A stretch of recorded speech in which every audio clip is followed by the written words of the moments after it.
Good morning students.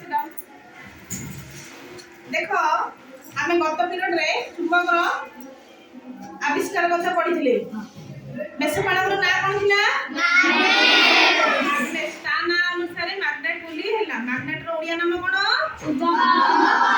प्राकृतिक चुंबक रा किछि निर्दिष्ट आकार आकृति अछि कि? नाही। आमे प्राकृतिक चुंबक को आकार देई परिबा ताकू प्राकृतिक चुंबक आकृति नाही किंतु कृत्रिम चुंबक अछि। हम देखो चित्र कर देछि। कृत्रिम चुंबक प्रथम हला दंड चुंबक, तापर हला अशुक्राकृति चुंबक, तापर हला बॉल प्राकृतिक चुंबक, तापर कंपास, तापर सूची चुंबक। सूची चुंबक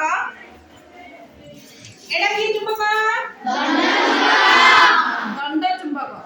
दंड चुंबक देखिछ? देखो एडा की चुंबक?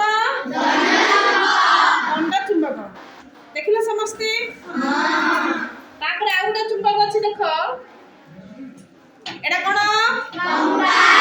कंपास। हला कंपास कोन करछि देखिलो ना? नॉर्थ साउथ दिग निर्णय करछि।